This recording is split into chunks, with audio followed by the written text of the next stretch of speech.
Hey Kayla, what's up? For our video, we're doing the Communication Accomodation Theory, and that was an example of divergence, Dr. Ridenauer.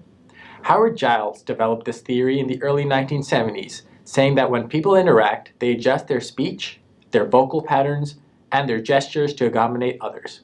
This theory can be broken down into two parts, convergence and divergence, and argues that individuals either try to accommodate the other's communicative style or they expect the others to do so. First, we'll talk about convergence, which is defined as a strategy of adapting your communication behavior in such a way as to become more similar to another person. The following clip from Remember the Titans displays how people will adapt their speech depending on the type of audience they are engaging with. In the clip, actor Denzel Washington is giving a motivational speech to his football team. Convergence is displayed here because Denzel is making himself relatable to his players when he said, "Let me tell you something, you don't let anything, nothing come between us. Nothing tears us apart. Greek mythology, the Titans were greater even than the gods. They ruled their universe with absolute power. Well, that football field out there tonight, that's our universe. Let's rule it like Titans." Next is over-accommodation, which is a subset of convergence and can be defined as demeaning or patronizing talk, excessive concern paid to vocal clarity or amplification, message simplification, or repetition, similar to divergence.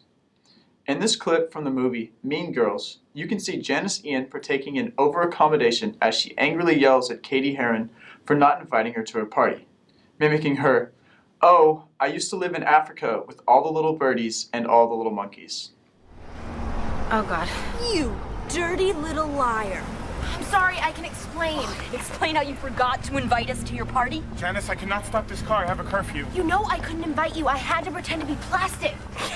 Buddy, you're not pretending anymore. You're plastic. Cold, shiny, hard plastic.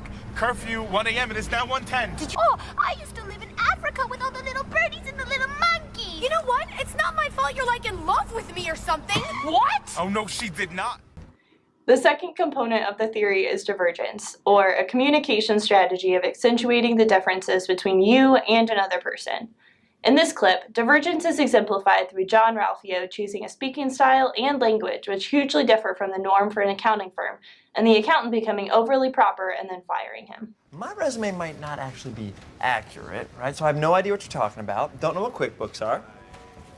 You don't have any accounting experience? No, Barney, come on. But you don't have to be an accountant to know that this girl is a 10. Yo, what up, DS? You come here often? To my job? Ooh, she's gonna mouth on her also. Shut it. Is this the new temp who's supposed to help me with the spreadsheets? I want to talk about spreading the sheets. We can go back to my place and I will rock your... You're fired! That makes sense. So I just go out the same way I came in? Finally, maintenance, or persisting in your original communication style regardless of the communication behavior of the other, is a subset of divergence. In this clip, the comedian Angela Johnson portrays her character Bonquiqui as a cashier at King Burger. Bonquiqui has a clear opinion of how people will converse with one another that differs from the customers and exemplifies maintenance through continuing her particular style even when it makes her customers or the manager uncomfortable. Bonquiqui. Oh, hey, Mr. Williams. How are you today, sir? I've had better days, Bonquiqui. This is the 5th time you've called security. Now, how many times do I have to tell you you cannot call security just because somebody has a complicated order? Is that what you had said? Yes, that's what I had said. Oh, okay. You right, Mr. Williams. My bad. I'm sorry. Next, please. Hi, can I get a number 5 with a boneless, skinless chicken that is slightly seasoned? No. Security! Need to go. Thanks for watching this video. We hope you enjoyed it. Please give us an A. And excuse Dante's absence from the end, he had an emergency.